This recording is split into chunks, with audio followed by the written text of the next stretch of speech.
ব্যোমকেশের কাছে দাশবাবু একদিন সকালে এসে উপস্থিত হয়ে বলেন, তার পরিচিত এক মহিলা একটি অদ্ভুত সমস্যায় পড়েছেন। কি সেই সমস্যা? কোনো চোর কেন শুধুমাত্র একটি মূর্তির মাথা ভেঙে নিয়ে যায়? ব্যোমকেশ কি পারবে এই অদ্ভুত মূর্তির মাথা চুরি করার লোকটাকে ধরতে, নাকি তাকে ধরতে গিয়ে বেরিয়ে আসবে অন্য কোনো একটা অপরাধের সন্ধান? এই সকল প্রশ্নের উত্তর পাবেন আজকের এই গল্পে। আজ আপনারা শুনবেন প্রখ্যাত সাহিত্যিক শরদিন্দু বন্দ্যোপাধ্যায় সৃষ্ট অমর চরিত্র ব্যোমকেশ বক্সীর প্রতি আমাদের শ্রদ্ধার নিবেদন লেখক সুকান্ত দাসের কলমে একটি ব্যোমকেশ ফ্যানফিকশন, ব্যোমকেশ ও ছিন্ন মূর্তির রহস্য। গল্পের সূত্রধার ও বিশেষ একটি চরিত্রে শুভ, গল্প পাঠে পিনাকি, ব্যোমকেশের চরিত্রে ব্রতদীপ, অন্যান্য চরিত্রে পার্থ, সাগ্নিক ও শিউলি। শুরু হতে চলেছে আজকের আমাদের বিশেষ নিবেদন ব্যোমকেশ ও ছিন্ন মূর্তির রহস্য।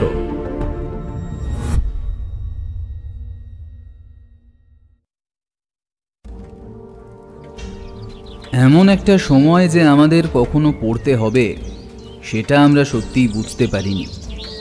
আর সত্যি বলতে ব্যোমকেশের সাথে এত বছর ধরে যে কটা কেসে ওর পাশে থেকে ওকে সাহায্য করার কিংবা তদন্ত করার সুযোগ পেয়েছি, সে সব কিছু বাদ দিলেও এই কেসটা কিন্তু একদম অন্য রকমের। প্রথমেই বলে রাখি, কেসটা আমাদের কাছে নিয়ে এসেছেন দাশবাবু স্বয়ং। দাশবাবুর একজন পরিচিত মানুষ একটি অদ্ভুত সমস্যায় পড়েছেন, আর সেই সমস্যার সমাধানের জন্যই দাশবাবু ব্যোমকেশের দ্বারস্থ হয়েছেন। আজ সকালে আমি আর ব্যোমকেশ নিজের ঘরে বসে খবরের কাগজ পড়তে ব্যস্ত ছিলাম। যদিও খবরের কাগজে পড়ার মতো কিছুই থাকে না আজকাল, তবুও পাতা উল্টিয়ে দেখা মাত্র দাশবাবু হঠাৎ এসে ঢুকলেন। তারপর তার জন্য বরাদ্দ চেয়ারটায় বসে একটু ইতস্তত বোধ নিয়ে বসেই রইলেন। বেশ কিছুক্ষণ ব্যোমকেশের শান্ত চোখ তাকে নিরীক্ষণ করছিল। তারপর একসময় ব্যোমকেশ বলে উঠল, কি ব্যাপার দাশবাবু, আজ সকাল সকাল নতুন কোনো কেস রয়েছে নাকি? না, তেমন কোনো কেস নয় ব্যোমকেশবাবু। তবে আমার পরিচিত ওই এক মহিলা। কথাটা বলতে গিয়ে দাশবাবুর মুখটা কেমন সামান্য নিচের দিকে ঝুঁকে এলো। তিনি ব্যোমকেশের দিকে সরাসরি না তাকিয়ে কথাটা বললেন। তিনি বললেন, আসলে ব্যোমকেশবাবু, আমার চেনা পরিচিত একজন মহিলা একটা খুব অদ্ভুত সমস্যায় পড়েছে। তবে তিনি ব্যাপারটা নিয়ে পুলিশের কাছে যেতে চাইছেন না। আর তার সাথে আমার সামান্য পরিচিতি আছে, তাই আমি ব্যাপারটা আপনার কাছে নিয়ে এসেছি। আপনি যদি ব্যাপারটা একবার দেখেন তাহলে। আপনার কথা শুনে খুন বলে তো মনে হচ্ছে না, তবে চুরি নাকি হুমকি? তেমন কিছুই না, তবে রাতের বেলা কেউ তার বাড়িতে ঢুকে তার বাড়ির বসার ঘরে রাখা মূর্তিগুলোর মাথা ভেঙে দিয়ে যাচ্ছে। দাশবাবুর কথায় আমি আর ব্যোমকেশ দুজনেই কেমন যেন অবাক হয়ে গেলাম। ব্যোমকেশ হাতের খবরের কাগজটা টেবিলের উপর রেখে দিয়ে বলল, এক মিনিট, শুধু মূর্তির মাথা ভেঙে দিয়ে যাচ্ছে আর কিছুই করছে না? মানে কোনো চুরি করার চেষ্টা কিংবা বাকি মূর্তিটা ভাঙার চেষ্টা করছে না?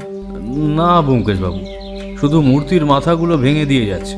আসলে মূর্তিগুলো আপনি যদি দেখেন তাহলে বুঝতে পারবেন। মূর্তির মাথা ভেঙে দিয়ে যাচ্ছে মানে ব্যাপারটা কি একদিন হয়েছে না বেশ কয়েকদিন ধরে হচ্ছে? প্রথমে তো ভদ্রমহিলা বেশ কয়েকদিন বাড়িতে ছিলেন না। বাড়ি ফিরে আসার পর থেকেই ব্যাপারটা শুরু হয়েছে। রাতের বেলা কেউ যে বাড়িতে ঢুকে পড়ে সেটা ভদ্রমহিলা বুঝতে পারেন। তবে সত্যি বলতে তিনি একাই থাকেন তো, আর তার একটি কাজের লোক নিচের ঘরে থাকে।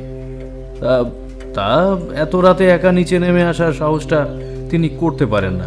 কিন্তু পরপর দুদিন এসে ঘরের ভেতরে রাখা কয়েকটা মূর্তির মাথাগুলো ভেঙে দিয়ে গেছে। দাশবাবুর কথায় ব্যোমকেশ চিন্তিত হলো। তারপর বলল, আচ্ছা, তারপর আর ওই মূর্তির ভাঙা মাথাগুলো? মূর্তির ভাঙা মাথাগুলো না খুঁজে পাওয়া যায় না ব্যোমকেশবাবু। যেন কেউ বাড়িতে ঢুকেছে শুধুমাত্র এই মূর্তিগুলির মাথাগুলো ভাঙার জন্যই। এমন একটা অদ্ভুত ব্যাপার প্রায় দুবার হয়েছে, বুঝলেন। তারপরে কিন্তু তেমন কিছুই হয়নি। কিন্তু ব্যাপারটা তিনি আমার কাছে জানাতেই আমি তাকে আশ্বস্ত করেছি আমি এই বিষয় নিয়ে আপনার সাথে কথা বলবো। এখন যদি ব্যাপারটা একবার ঘটতো তাহলে না হয় ধরে নেওয়াই যেত কোনোভাবে মূর্তির মাথাগুলো কাজের লোকটির হাতে ভেঙে গেছে। তারপর সে মিথ্যে কথা বলছে, কিন্তু পরপর দুবার হয়েছে তো, আর এমনভাবে হয়েছে যে কাজের লোকটি ঘুম থেকে ওঠার আগে মধ্যরাতে ব্যাপারটা দেখতে পেয়েছে। তবে রাতে মূর্তিগুলো ভালোভাবে ছিল, মানে গোটা ব্যাপারটাই কাজের লোকের সন্দেহ করার মতো কিছু নেই। আরও একটা ব্যাপার ঘটেছে ব্যোমকেশবাবু, সেটা হলো যে দুদিন ব্যাপারটা ঘটেছে সেই দুদিন সকালে ঘুম থেকে উঠে ভদ্রমহিলা নিচের দরজা খোলা দেখতে পেয়েছেন। এরপর তো বোঝাই যায় যে বাইরে থেকেই কেউ এসেছিল, কিন্তু সে কোনো কিছু চুরি করে নিয়ে কারোর কোনো ক্ষতি করেনি, শুধু কয়েকটা মূর্তির মাথা ভেঙে নিয়ে গেছে। কথাগুলো আমি আর ব্যোমকেশ মন দিয়ে শুনলাম। তারপর আমরা দুজন কিছুক্ষণ চুপ করে রইলাম। সাধারণত ব্যোমকেশ চুপ করে থাকলে বুঝতে হবে কেসটার ব্যাপারে সে আদি অন্ত ভাবনা করে ফেলছে, আর আমি চেষ্টা করি এটা বোঝার ব্যোমকেশ কি ভাবছে। কিছুক্ষণ পরেই নীরবতা ভেঙে ব্যোমকেশ বলে উঠল, ব্যাপারটা খুব একটা সহজ নয় দাসবাবু, ব্যাপারটা খুব একটা সহজ নয়। একটা কাজ করুন, আপনি একবার সেই ভদ্রমহিলার বাড়িতে আমাদের যাওয়ার ব্যবস্থা করুন, আমি ব্যাপারটা দেখতে চাই। আর একটা কাজ করুন, শহরের মোটামুটিভাবে একটু খোঁজ চালিয়ে দেখুন এই ধরনের, মানে যেভাবে আপনার চেনা ভদ্রমহিলার বাড়ি থেকে মূর্তির মাথা উধাও হয়ে যাচ্ছে, সেভাবে অন্য কোথাও কারো বাড়িতে এরকম ব্যাপার ঘটেছে নাকি। কিন্তু এটা তো একটা অতি তুচ্ছ ব্যাপার ব্যোমকেশবাবু, মানে অন্য কারোর ক্ষেত্রে যদি ব্যাপারটা ঘটে তাহলে তার তো ব্যাপারটা মনে নাও থাকার কথা, তাই না?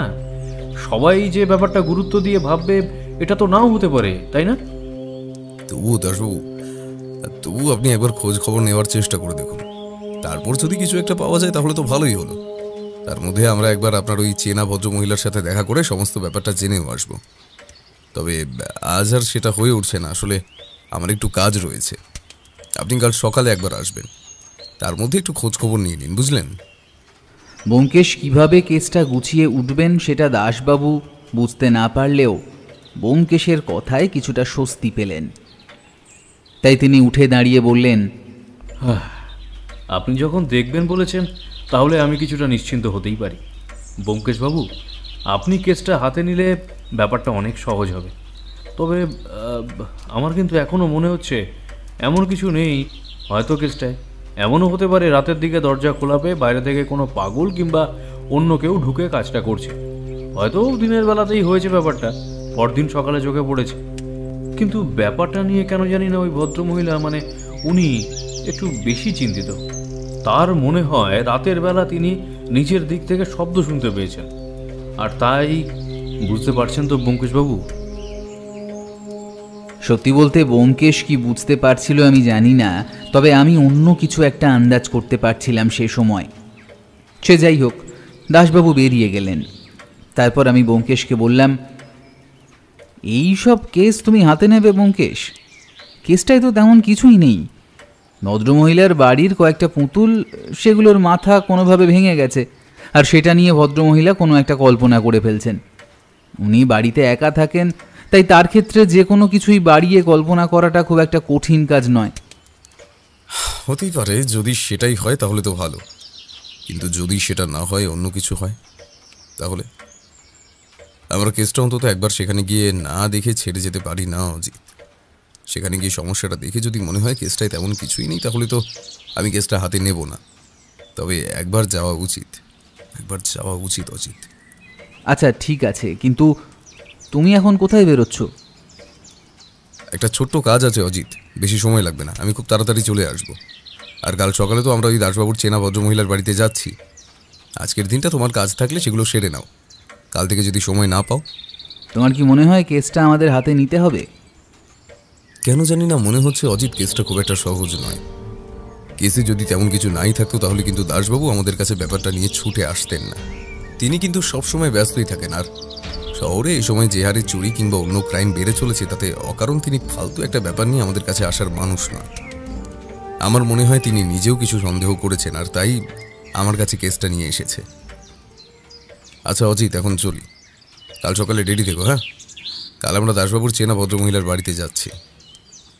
ব্যোমকেশ পোশাক বদলে বেরিয়ে যেতেই আমি আমার ঘরে চলে গেলাম। আগের কেসের ব্যাপারটা লিখে রাখতে শুরু করেছি, সেই কাজটাই আরেকটু এগিয়ে রাখি। কাল যদি কেসটা হাতে নিতে হয় তাহলে আর সময় পাওয়া যাবে না। তাই আমি আমার কাজ নিয়ে ব্যস্ত হয়ে গেলাম। ব্যোমকেশ ঘণ্টা 3 পর ফিরে এলো, তবে সে সময় তার সাথে আমার আর তেমন কথা হলো না। আমি ভাবছিলাম দাসবাবুর ব্যাপারটা সে হয়তো সম্পূর্ণ ভুলেই গেছে। আমিও তাই নিজে তাকে আর কিছু বললাম না। আমার নিজের যে কেসটা নিয়ে খুব একটা উত্তেজনা রয়েছে সেটা কিন্তু নয়, উল্টে আমার মনে হয়েছে কেসটায় তেমন কিছুই নেই, তাই আমি সেটা নিয়ে বেশি ভাবছিলাম না। পরদিন সকালে দাসবাবু এসে পৌঁছলেন আমাদের বাড়িতে। দাসবাবুর সাথে আমরা একটু পরেই গিয়ে পৌঁছলাম সেই ভদ্রমহিলার বাড়ি। ভদ্রমহিলা বাড়িতে একাই থাকেন। তার দেখাশোনার জন্য এবং কাজের জন্য একজন বয়স্ক কাজের লোক থাকে। কাজের লোকটির বয়স বেশ বেশি, মাথার চুল সাদা হয়ে এসেছে, মুখের দাড়ি সাদা, একটু খুঁড়িয়ে চলেন বলে মনে হলো। আমাদের সাথে দাসবাবুকে দেখে কাজের লোকটি বলল, স্যার, আপনারা এসেছেন, তবে দিদিমণি তো বাড়িতে নেই। উনি কোথায় গেছেন? একটু বেরিয়েছে, তবে মনে হয় চলে আসবে, অনেকক্ষণ আগেই বেরিয়েছে। দাসবাবু আমাদের দিকে তাকিয়ে বললেন, ব্যোমকেশবাবু, একটু অপেক্ষা করুন, তাহলে হয়তো এক্ষুনি চলে আসবেন। আবার ফিরে গেলে। ব্যোমকেশ কিছু না বলে বসার ঘরে একটা চেয়ারের উপর বসল। তার দেখা দেখি আমিও বসলাম, দাসবাবুও বসলেন। কাজের লোকটা একটু পরেই আমাদের জন্য চা দিয়ে গেল। আমার কেমন যেন মনে হলো দাসবাবু এই বাড়িতে মাঝে মাঝেই আসেন।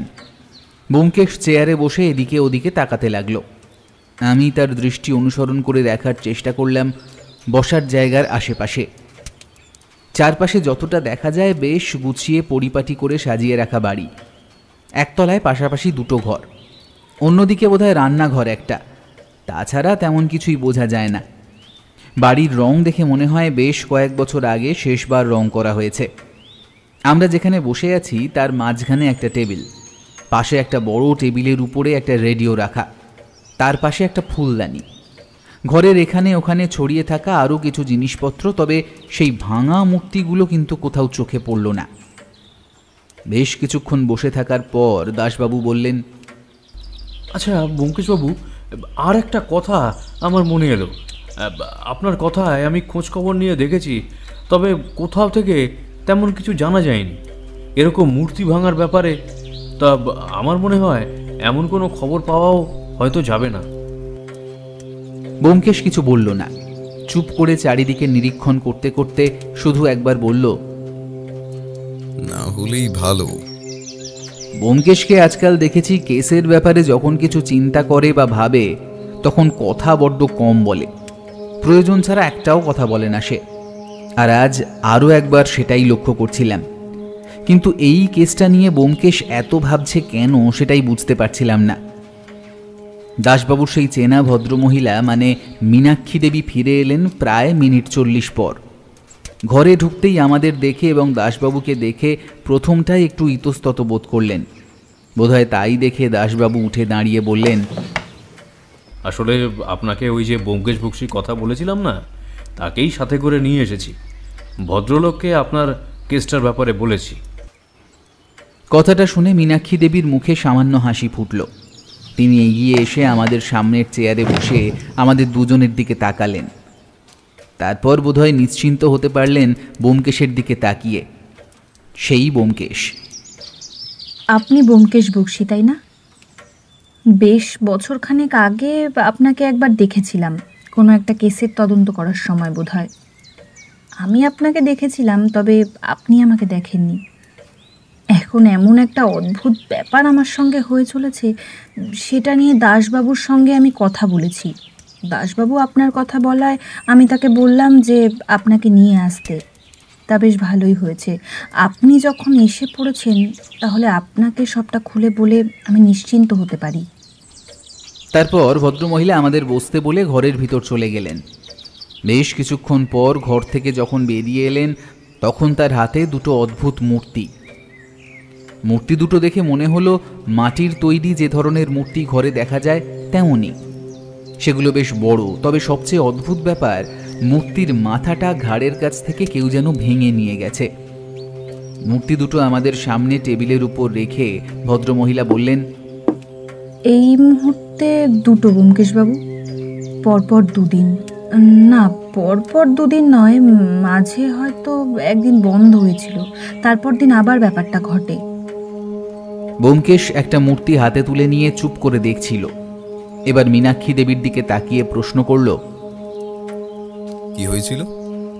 প্রথম দিন রাতে না তেমন কিছুই বুঝতে পারিনি ব্যাপারটা। আসলে হরি কাকার শরীরটা কয়েকদিন যাবৎ ভালো যাচ্ছে না, তাই কাকা তাড়াতাড়ি ঘুমিয়ে পড়েন রাতে। আমাকে একটু রাত পর্যন্ত জেগে থাকতে হয়। তেমন কিছু করি না, তবে বইপত্র নিয়ে ঘরে বসে বা টেবিলে বসে পড়াশোনা করে থাকি। সেসব এখন আর কোনো কাজে লাগে না।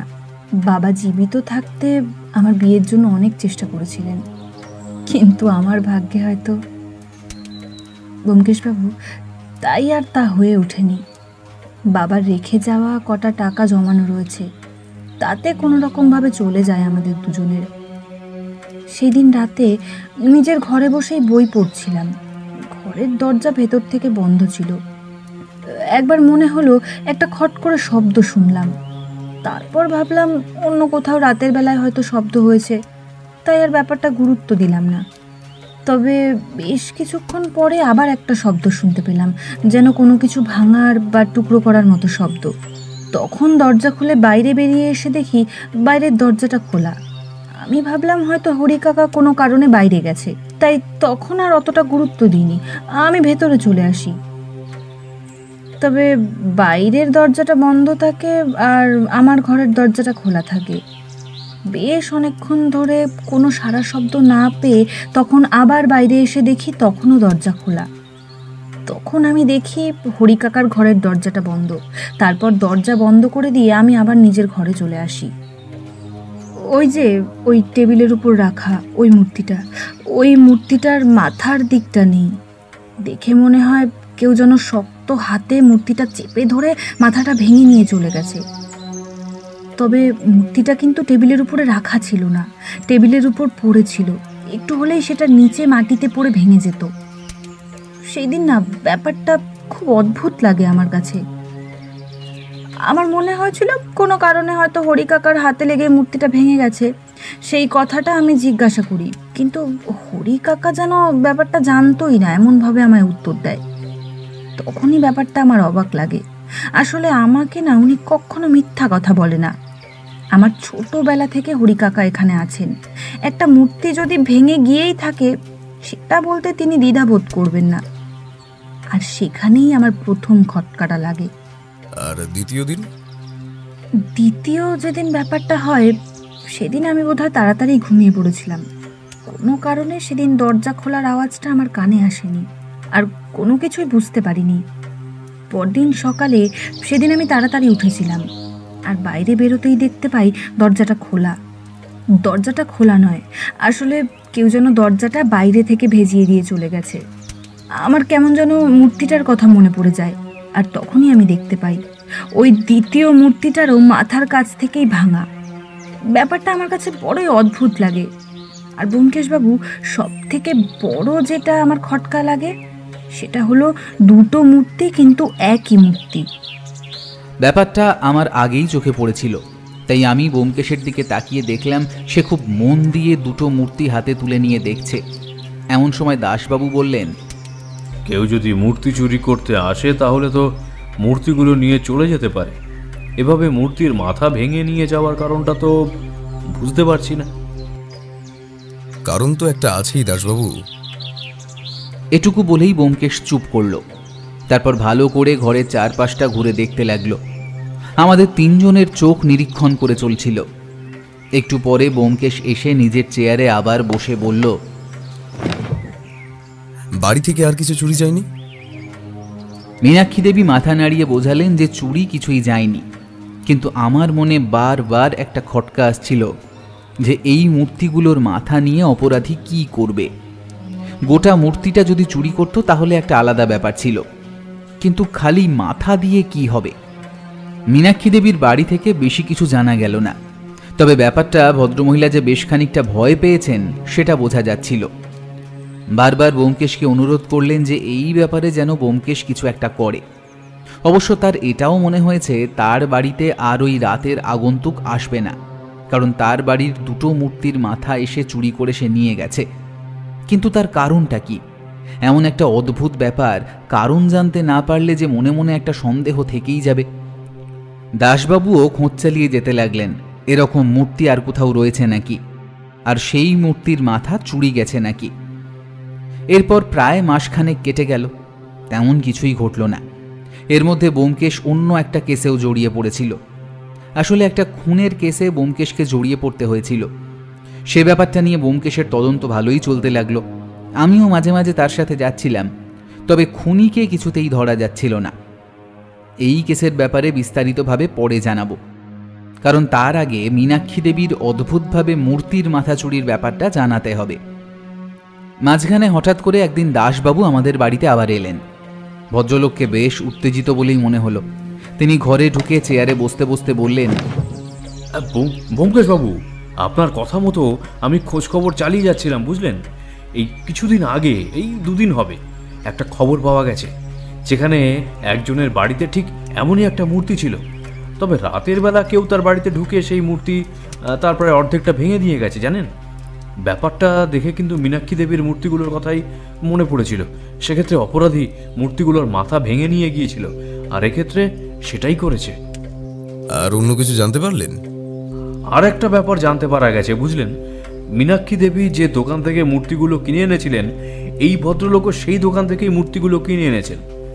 তবে একটা ব্যাপার আমি কিছুতেই বুঝতে পারছি না, খুনি মূর্তিগুলোর মাথা ভেঙে নিয়ে যাচ্ছে কেন?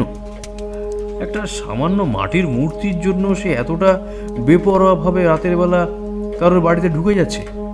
ও, আর একটা ভালো কথা, এই ভদ্রলোকের ক্ষেত্রে কিন্তু ব্যাপারটা রাতের বেলা হয়নি, হয়েছে দিনের বেলায়। ভদ্রলোক বাড়িতে ছিলেন না, তার বাড়িতে তেমন কিছু ছিল না। ভদ্রলোক বাড়িতে একাই থাকেন, আর এই সুযোগে তার বাড়ির দরজা ভেঙে বাড়িতে ঢুকে মূর্তিটা এভাবে নিয়ে যাওয়া হয়েছে। এমনকি চোর তার বাড়িতে ঢুকছে এটা বাইরের একজন দেখেছিল, কিন্তু তিনি তখন জানতেন না যে এই ভদ্রলোক বাড়িতে নেই। কিছু একটা তো ব্যাপার আছে। যে দোকান থেকে মূর্তিগুলো কেনা হয়েছে সেই দোকানের ঠিকানাটা আমায় জোগাড় করে দিন। আর আচ্ছা, এখন এইটুকুই থাক। কেসটা যে কোন দিকে মোড় নিচ্ছে আমি কিছুই বুঝতে পারছি না ব্যোমকেশ বাবু। প্রথমত ভেবেছিলাম যে খালি মীনাক্ষী দেবীর সাথেই এমনটা হচ্ছে, তবে আপনার কথায় খোঁজ খবর রাখতে রাখতে এই ব্যাপারটা জেনে আমারও কেমন যেন সন্দেহ হচ্ছে, বুঝলেন। কেসটা খুব একটা সহজ নয়। আরও একটা ব্যাপারে খোঁজ নেওয়া দরকার মনে হয় ব্যোমকেশ। শহরে আর কার কাছে সেই মূর্তিগুলো আছে, মানে ওই একই ধরনের মূর্তি? তাদের বাড়িতেও যদি এরকম আক্রমণ হয়, সেক্ষেত্রে আমরা আগে থেকে ব্যাপারটা খোঁজ খবর নিয়ে পুলিশি পাহারা বসাতে পারলে অপরাধীকে ধরতে পারবো। আসল জায়গা থেকে সরে যাচ্ছ অজিত। ব্যোমকেশের কথাটা আমি কিছুই বুঝতে পারলাম না, তবে ব্যোমকেশ কথাটা একবার বলেই আবার মুখ বন্ধ করে দিয়েছে। চোখ বন্ধ করে চেয়ারে হেলান দিয়ে কি যেন একটা ভাবছে। এ সময় ব্যোমকেশ কিছুই বলবে না আমি জানি।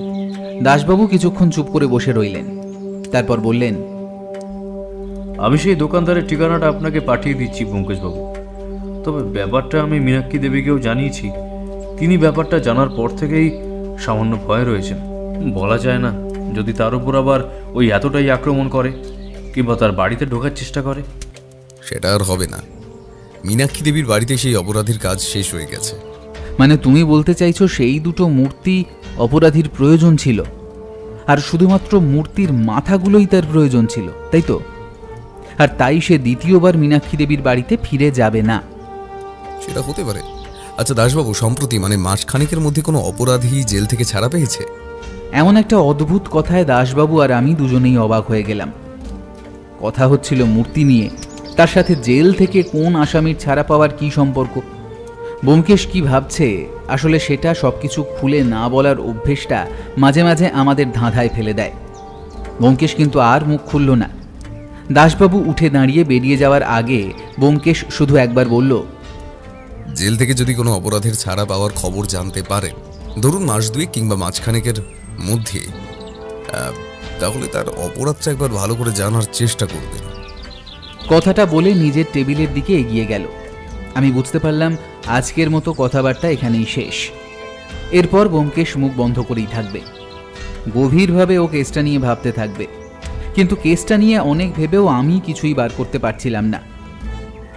একবার মনে হলো, ব্যোমকেশ কি তাহলে এই কেসটার সাথে জেল থেকে বেরিয়ে আসা কোনো অপরাধীর সম্পর্ক খুঁজে পাচ্ছে? আর যদি সেটাই হয়, তাহলে মূর্তিগুলোর সাথে তার কি সম্পর্ক? এমন কি আছে সেই মূর্তিগুলোতে?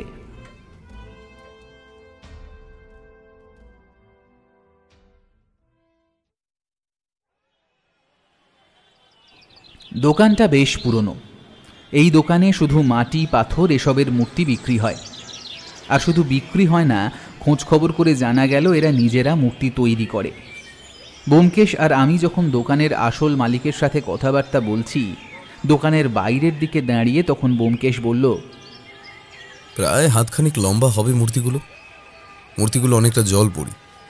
আপনার কাছে এমন কোনো মূর্তি আছে? ভদ্রলোকের নাম জগদীশ পাল। তিনি ব্যোমকেশের কথা শুনে দোকানের ভিতর ঢুকে একজনকে কি একটা নির্দেশ দিলেন।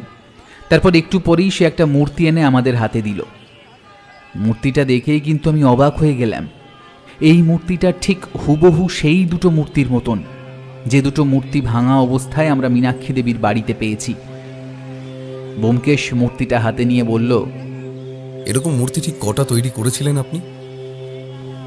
এই মূর্তিগুলো আমি নিজে তৈরি করিনি। আমার এখানে এক কর্মচারী ছিল, সে নিজের হাতে বেশ কিছু মূর্তি তৈরি করত।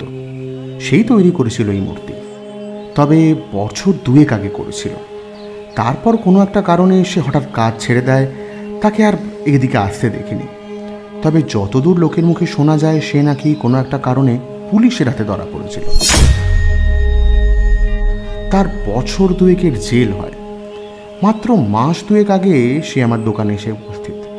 আমি একটু অবাকই হয়েছিলাম। তবে সে জানায় সে এখানে কাজ করতে চায় আবার নতুন করে। তাকে পুলিশের কথা বলতে সে বলে ওসব কিছুই না, তাকে শহরের বাইরে যেতে হয়েছিল কোনো একটা কাজে। সে সম্প্রতি ফিরে এসেছে, তাই আবার আমার কাছে সে কাজ করতে চায়। কিন্তু কাজ করতে ঢুকেই সে অদ্ভুত আচরণ শুরু করে। কি যেন খুঁজতো মাঝে মধ্যে দোকানের ভেতরে। আমি তাকে জিজ্ঞাসা করলে তেমন কিছুই বলতো না।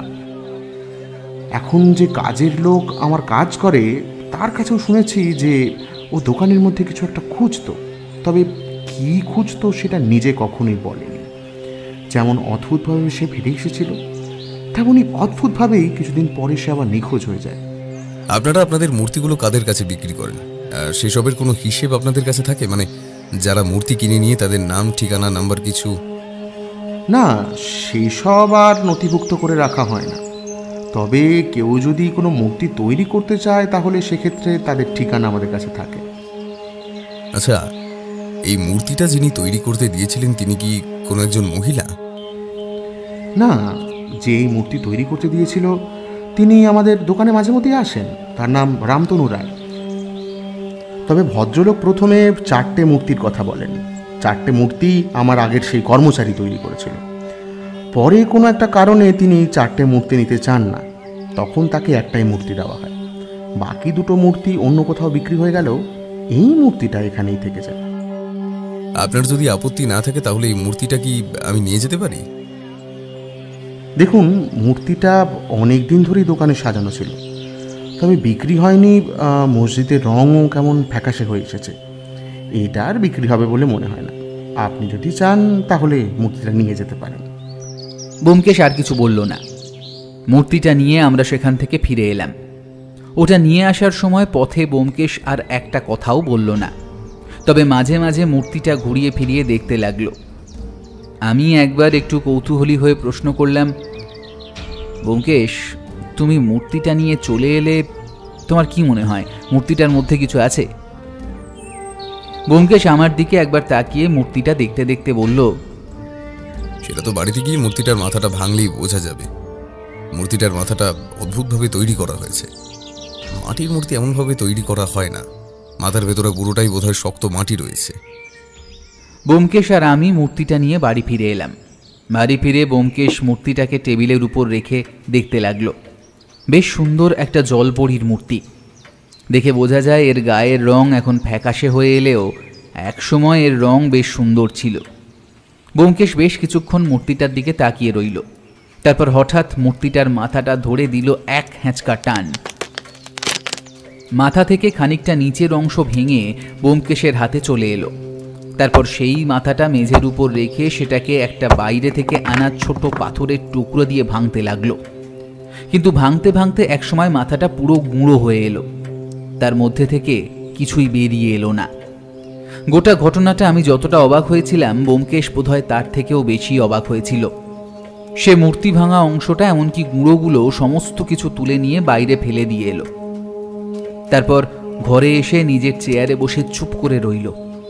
হঠাৎই ব্যোমকেশ আমায় বলল, কেউ একজন মিথ্যে কথা বলছে অজিত, কেউ একজন মিথ্যে কথা বলছে। কিন্তু কে মিথ্যে কথা বলছে সেটা আমি বুঝতে পারলাম না। আর এখানে মিথ্যে কথা বলার মতো কি আছে? 4টে মূর্তি তৈরি হয়েছিল, তার মধ্যে 3টে বিক্রি হয়ে গেছে। সেই 3টের মাথা ইতিমধ্যেই ভাঙা হয়ে গেছে, আর 4র্থ মূর্তিটা ব্যোমকেশ নিজে আমার সামনে ভেঙেছে। সেখান থেকে কিছুই পাওয়া যায়নি। তার মানে অকারণে কেউ একজন মূর্তিগুলো ভেঙে ফেলছে। এর বেশি কোনো কিছু তো আমি এই মুহূর্তে বুঝতে পারছিলাম না। কিন্তু ব্যোমকেশ যেন কিছু একটা আন্দাজ করছিল। সে চুপ করে কিছুক্ষণ বসে রইল। তারপর টেলিফোনের সামনে গিয়ে টেলিফোন তুলে দাসবাবুকে টেলিফোন করে কিছু কথাবার্তা বলল। ব্যোমকেশ আবার চেয়ারে এসে বসতে আমি তাকে প্রশ্ন করলাম, এবার তুমি কি করবে ব্যোমকেশ? এখন আর কিছুই করার নেই। এই কেসটা থেকে হাত পা ঝেড়ে নিয়ে যে খুনের কেসটা হাতে এসেছে সেটাই দেখতে হবে। এই কেসে মনে হয় না আর কিছু আছে। আমি অবাক হয়ে গেলাম। ব্যোমকেশ এত সহজে কোনো কেস ছেড়ে দেয় না। তারপর যখন তার একটা অনুমান হয়েছে আর সেই অনুমানটা মিথ্যে হয়েছে, তাহলেও সে এত সহজে কেসটা ছেড়ে দেবে বলে আমার তো মনে হয় না। কিন্তু ব্যোমকেশ যখন ভেবে নিয়েছে যে কিছু বলবে না, তার মুখ থেকে কথা বার করার সাধ্য আমার নেই। বেশ কয়েকদিন ব্যোমকেশ সেই খুনের কেসটায় ব্যস্ত রইল। মাঝে মাঝে দাসবাবুর সাথে তাকে বেরিয়ে যেতে হচ্ছিল, তবে সেই কেসের ব্যাপারে খুব একটা বেশি আমি কিছু জানতে পারছিলাম না। মাঝে মাঝে ব্যোমকেশ আমায় বলছিল কেসটা এখনো ঠিকমতো ধরতে পারেনি সে, তাই এসব নিয়ে আলোচনা করছে না। এভাবে দেখতে দেখতে সপ্তাহখানেকের মধ্যে সবকিছুই কেমন যেন চাপা পড়ে গেল। দাসবাবুর সাথে সেই মীনাক্ষী দেবীর মূর্তির ব্যাপারে কথাবার্তাও তেমন হলো না। এর সপ্তাহখানেক পরের কথা, ব্যোমকেশের সাথে একদিন গিয়ে পৌঁছলাম সেই দোকানে যেখানে ব্যোমকেশের সাথে আগে গিয়েছিলাম সেই মূর্তির ব্যাপারে কথা বলতে। দোকানদার জগদীশবাবু আমাদের দেখে একটু অবাক হলেন। ব্যোমকেশ এগিয়ে গিয়ে জগদীশবাবুকে একপাশে ডেকে নিয়ে বললেন, একটা কথা বলুন তো জগদীশবাবু, আপনার মনে আছে আপনার সেই কর্মচারী ঠিক 4টে মূর্তি বানিয়েছিল? যতদূর মনে হয় সে 4টে মূর্তি বানিয়েছিল। কিন্তু কেন বলুন তো ব্যোমকেশবাবু? আপনার একটা বেশ দামি সোনার চেন চুরি হয়েছিল, মনে আছে? এই কথাটা শুনে জগদীশবাবু ব্যোমকেশের দিকে কিছুক্ষণ হতভম্বের মতো তাকিয়ে রইল। তারপর বলল, এই কথাটা আপনি ঠিক কি করে জানলেন বলুন তো? মানে আপনার সেই কর্মচারী নিখোঁজ হওয়ার সপ্তাহখানেক আগে আপনার সেই চেন চুরি হয়েছিল, তাই তো? জগদীশবাবু অনেকক্ষণ ধরে ভাবলেন। তারপর বাড়ির ভিতরে ঢুকলেন। বোধহয় তার দোকানের পিছনে তার বাড়ি। আমাদেরকেও ডেকে নিয়ে গেলেন। তারপর একটা বসার জায়গায় আমরা 3 জন বসলাম। জগদীশবাবুর স্ত্রী ঘরের ভিতর থেকে বেরিয়ে এলেন। জগদীশবাবু তার উদ্দেশ্যে বললেন, আচ্ছা লক্ষ্মী, তোমার কি মনে আছে রতন কাজ ছেড়ে দেওয়ার কতদিন আগে তোমার সেই সোনার চেনটা চুরি হয়েছিল? জগদীশবাবুর স্ত্রী শ্রী লক্ষ্মী বেশ কিছুক্ষণ ভাবলেন। তারপর আস্তে আস্তে আমাদের জানালেন যতদূর মনে পড়ছে সপ্তাহখানেক আগেই হবে। আর সেই কথাটা শুনে ব্যোমকেশের মুখে কেমন যেন একটা হাসি ফুটল। ব্যোমকেশ একটা উৎফুল্ল স্বরে বলল, আপনার সেই চেনটা আমি খুঁজে বার করে দিতে পারবো জগদীশবাবু। তবে আমার মনে হয় আপনার সেই কর্মচারীর 4টে নয় 5টা মূর্তি তৈরি করেছিল। সেই মূর্তিটা কোথাও একটা আছে, আপনার দোকানেই কোথাও একটা আছে। একটু ভালো করে খুঁজে দেখুন। ব্যোমকেশ যে আসলে কি ভাবছে আমি তো তার কিছুই বুঝতে পারছিলাম না। তবে মূর্তিটা যখন সে এত মন দিয়ে খোঁজার চেষ্টা করছে, তার মানে সেই মূর্তিটার মধ্যে নিশ্চয়ই তেমন কিছু রয়েছে। আর তাছাড়া এই সোনার চেনের ব্যাপারটা নতুন। আমি ভেবেছিলাম ব্যোমকেশ ব্যাপারটা ভুলেই গেছে, কিন্তু না, সে বোধহয় খোঁজখবর নিচ্ছিল এই ব্যাপারে। পরদিন সকালে জগদীশবাবুর কাছ থেকে একটা খবর পাওয়া গেল। আসলে জগদীশবাবুর দোকানের নতুন যে ছেলেটি কাজ করে সেই ওই মূর্তিটা নিয়ে গেছে। আসলে মূর্তিগুলো বেশ পুরনো আর মূর্তিগুলো বিক্রির জন্য উপযুক্তও ছিল না বলে জগদীশবাবু নিজেই মূর্তিগুলো সরিয়ে রেখেছিলেন। আর সেখান থেকে ওই ছেলেটি একটা মূর্তি নিয়ে গেছে। তবে সেই ব্যাপারটা ওনার কাছে কর্মরত ছেলেটি জগদীশবাবুকে বলেছিল, কিন্তু তিনি ভুলে গেছেন। ব্যোমকেশ জগদীশবাবুকে জানিয়ে দিল সেই ছেলেটির কাছ থেকে মূর্তিটা নিয়ে আসতে, না হলে ছেলেটির বিপদ থাকতে পারে। ছেলেটি সেদিন কোনো কারণে দোকানে আসেনি। আমরা দুজন আর জগদীশবাবু মিলে তার বাড়িতে গেলাম। তবে আমাদের জন্য আরও একটা চমক তখনও বাকি ছিল। কেসটা যে এইভাবে শেষ হবে সেটা আমি অন্তত কল্পনা করতে পারিনি। জগদীশবাবুর সাথে সেই ছেলেটির বাড়িতে ঢুকতে যাব এমন সময় দেখি সেই ছেলেটির বাড়ি থেকে কেউ একজন বেরিয়ে আসছে। তাকে দেখে জগদীশবাবু প্রায় চিৎকার করে বলে উঠলেন, রতন, তুই তুই এখানে কি করছিস? লোকটি প্রথমে আমাদের দেখতে পায়নি, তারপর হট করে আমাদের দেখতে পেয়ে দৌড়ে একদিকে পালানোর চেষ্টা করল। সে হয়তো ব্যোমকেশকে দেখেই, কিন্তু ততক্ষণে ব্যোমকেশের হাতে পিস্তল উঠে এসেছে। ব্যোমকেশ কড়া গলায় বলল, একদম না, একদম পালাবার চেষ্টা করবে না। অজিত, তুমি তাড়াতাড়ি ঘরের ভেতরে যাও, আমার মনে হয় ঘরে কিছু একটা ঘটেছে। ব্যোমকেশের কথায় আমি ঘরের ভিতর ঢুকতেই দেখতে পেলাম সামনে মেঝের উপর একজন উপুর হয়ে পড়ে আছে। তার মাথার পাশ থেকে রক্ত বেরিয়ে আসছে বোধহয়। মাথায় কিছু দিয়ে আঘাত করা হয়েছে, আর তার ঠিক পাশেই একটা মূর্তি ভাঙা, আর মূর্তির মাথাটা নেই। ব্যোমকেশ ততক্ষণে বাইরের লোকটিকে ধরে ফেলেছে। তার কাছ থেকে মূর্তির মাথার অংশটাও পাওয়া গেল। ব্যাপারটা ক্রমে এমন দাঁড়ালো যে সেই আহত লোকটিকে আমরা প্রথমে নিয়ে গেলাম কাছের এক ডাক্তারখানায়। তার সামান্য সেবা শুশ্রূষা করার পরে কাছেই টেলিফোন বুথ থেকে দাসবাবুকে টেলিফোন করে সমস্তটা জানানো হলো। তিনি চলে আসার আগে পর্যন্ত লোকটাকে সেই ঘরের মধ্যে আটকে রাখা হলো। জগদীশবাবুর দোকানের সেই কাজের ছেলেটিকে হাসপাতালে চিকিৎসার জন্য পাঠিয়ে দেওয়া হয়, যাতে সে তাড়াতাড়ি সুস্থ হয়ে উঠতে পারে। তার মাথায় বেশ আঘাত লেগেছিল, আর রতন নামের লোকটিকে দাসবাবুর সাথে পাঠিয়ে দেওয়া হলো থানায়। তার কাছ থেকে উদ্ধার হওয়া সেই পুতুলের ভাঙা মাথাটার মধ্যে থেকে বেরিয়ে এলো একটা সোনার চেন। জগদীশবাবু যেমন অবাক হয়েছিলেন তেমনি খুশি হয়েছিলেন। তিনি আমাদের জোর করে তার বাড়ি পর্যন্ত নিয়ে গেলেন। তার স্ত্রীও এই ব্যাপারে বেশ খুশি হয়েছিলেন। তবে তিনি তার বাড়িতে একদিন আমাদের আমন্ত্রণ জানালেন, কারণ ব্যোমকেশ তাড়াতাড়ি বাড়ি ফিরতে চাইছিল। ব্যোমকেশবাবু, এই চেনটার কথা আমরা প্রায় ভুলেই গিয়েছিলাম। তবে রতনকে আমরা সন্দেহ করতে পারিনি, কারণ যেদিন এই চেনটা হারায় তখন আমি ওকে বেশ চোখে চোখে রাখতাম। রতন এখান থেকে না বলে চলে গেলেও সে যে চেনটা নিয়ে কোথাও যেতে পারেনি, এটা নিয়ে আমি খুব নিশ্চিন্ত ছিলাম। তাই তাকে নিয়ে আমি আর বেশি কিছু ভাবিনি, আর আমি তাকে পরীক্ষাও করছিলাম বলতে পারেন। সে হয়তো জানতো আপনারা তাকে পরীক্ষা করবেন, তাই সে চেনটা এমন কোথাও লুকিয়ে রেখেছিল যেখান থেকে সে ছাড়া অন্য কেউ সেই চেনটা খুঁজে না পায়। এখন মনে পড়ছে ব্যোমকেশবাবু, রতন ফিরে এসে ওই মূর্তিগুলোর কথা একবার জিজ্ঞাসা করেছিল।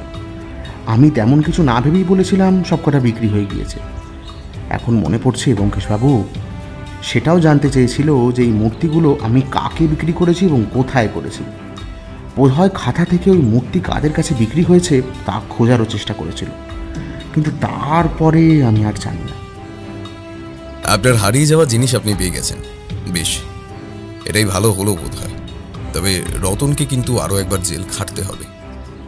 সে দুটো বাড়িতে ঢুকে মূর্তি ভেঙেছে, তাছাড়া এই ছেলেটিকে মাথায় আঘাত করে খুনের চেষ্টা করেছে, তারপরে আপনার চেন চুরি করার চেষ্টা করেছে।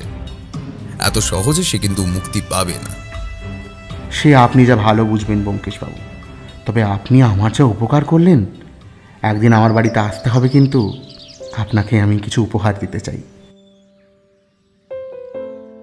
জগদীশবাবু বেশ কয়েক মাস পরে আমাদের জন্য একটা উপহার পাঠিয়েছিলেন, একটা সুন্দর মাটির মূর্তি। মূর্তিতে একটা গাছ, সেই গাছে দুটো পাখি সুন্দরভাবে বসে আছে। মূর্তিটা যেমন সুন্দর হয়েছিল তেমন সুন্দর হয়েছিল তার রং। শুধু ব্যোমকেশ কেন, বৌঠানেরও সেই মূর্তিটা খুব পছন্দ হয়েছিল।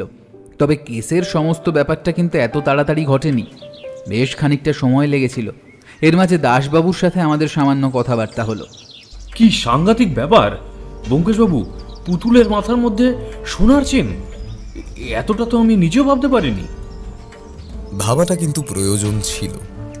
দাসবাবু, অকারণে কেউ এতটা বাড়াবাড়ি করে বাড়ির মধ্যে ঢুকে মূর্তি চুরি করবে, তাও আবার মূর্তির শুধুমাত্র মাথাটা, তার পিছনে নিশ্চয়ই কোনো একটা কারণ ছিল। যাই হোক, যখন সবটা ভালো ভালো মিটে গেছে, তাহলে আমাদের এই কেসটা এখানে শেষ হলো।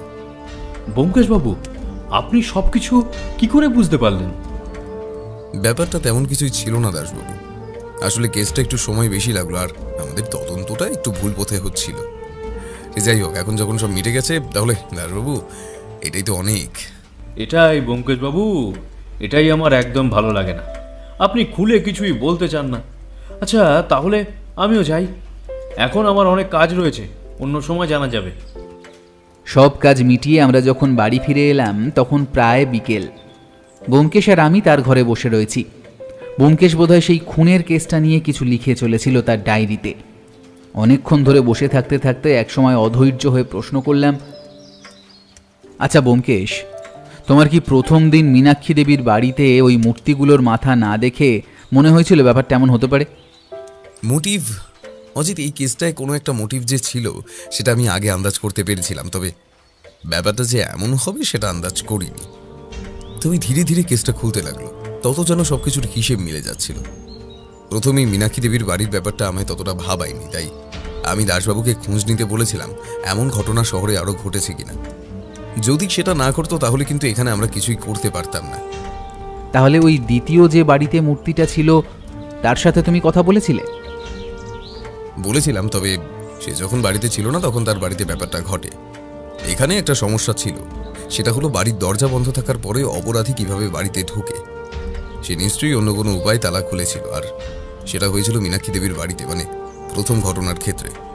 কিন্তু দ্বিতীয় বাড়িতে সে দরজা ভেঙে ঢুকেছিল, তার মানে এমন কিছু একটা মোটিভ তার ছিল যেটা বেশ শক্তপোক্ত। জগদীশবাবুর কাছে যে আরও একটা মূর্তি থাকতে পারে সেই ধারণাটা তোমার কবে হলো? তোমার তো মনে আছে, এই 3টি মূর্তি ভাঙা অবস্থায় পাওয়া যাওয়ার পরেও জগদীশবাবুর বাড়িতে একটা মূর্তি ছিল, সেটা আমরা নিজেরা এনে ভেঙেছিলাম, অথচ তার মাথার মধ্যে কোনো কিছুই ছিল না। তখনই আমার মনে হয়েছিল মাথার মধ্যে কিছু একটা থাকার কথা, কারণ মাথাটা বড় অদ্ভুতভাবে তৈরি করা হয়েছিল, আর অপরাধী ওই মাথার মধ্যে কিছু একটা রেখেছে সেটা আন্দাজ করতে পারি। তখন জগদীশবাবু বলেন লোকটা ফিরে এসেছিল আবার, কিন্তু বেশ কয়েকদিন পরে আবার এখান থেকে চলে যায়। তার মানে সেখানে এসেছিল ওই মূর্তিগুলোর জন্য, কিন্তু তার মধ্যে মূর্তিগুলো বাইরে চলে গেছে। তাই সে ফিরে গিয়ে মূর্তিগুলোর খোঁজ করতে থাকে এবং খুঁজে পায়, কিন্তু তার কাঙ্ক্ষিত বস্তুটা সে খুঁজে পায় না। আমার মনে হয়েছিল আরও একটা মূর্তি থাকার কথা, সেটা কেন যে মনে হয়েছিল সেটা আমি বলতে পারবো না, বাকিটা তো তুমি নিজেই জানো। তবে ঠিক ওই সময় যে রতন ওখানে গিয়ে পৌঁছবে সেটা আমি বুঝতে পারিনি। সেক্ষেত্রে অজিত রতনের ওখানে উপস্থিতির ব্যাপারটা সম্পূর্ণ কাকতালীয়ভাবেই ঘটেছে। তুমি রতনের ব্যাপারে খোঁজ নিয়েছিলে তাই না? জেল থেকে সে বেরিয়ে এসে কোথায় গেছে, কি করেছে, এই সমস্ত কিছু হিসেব করে আমি যা পেয়েছি সেই হিসেবেই তদন্তটা এগিয়েছি। এখন সবটা যখন মিটে গেছে তাহলে আর সে সব নিয়ে শুধু শুধু কথা বলে লাভ নেই অজিত। তার চেয়ে বরং সত্যকে ধোঁকা দিয়ে যেতে বলো, আর সাথে একটু চা খাওয়া যাক। অনেকদিন ধরে কেসটা নিয়ে ভাবতে হচ্ছিল অজিত, শেষমেশ কেসটা শেষ হলো। এটা না হয় শেষ হলো, কিন্তু তুমি যে বলেছিলে একটা খুনের কেসের তদন্ত করছো, সেটার ব্যাপারে কতটা কি হলো? এগিয়েছে, অনেকটাই এগিয়েছে, তবে আসল অপরাধীকে ধরার মতন তেমন কিছু পাইনি। কেসটা আস্তে আস্তে সাজাতে হচ্ছে অজিত, সময় লাগবে। আমাদের কথাবার্তার মাঝখানে পুঁটিরাম এসে ঘরে ঢুকলো। দাদাবাবু, আগে একজন আপনার সঙ্গে দেখা করতে এইছেন। হ্যাঁ, কে দেখা করতে এসেছে? আচ্ছা তুমি পাঠিয়ে দাও। আমি মনে মনে ভাবতে লাগলাম এখন ব্যোমকেশের সাথে আবার কে দেখা করতে এলো? তাহলে কি আবার নতুন কোনো মক্কেল? একটা কেস শেষ হতে না হতেই আরও একটা কেস জুটে যাবে। যাক, যা হয় তা ভালোর জন্যই হয়।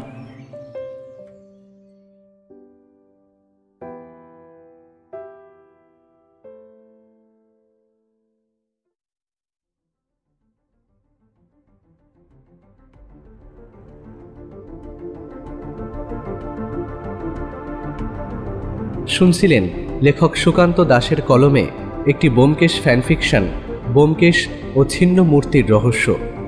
সম্পাদনা, ডিরেকশন এবং ভিডিওর ভিজুয়াল ইফেক্টসে প্রায়ণ গোস্বামী।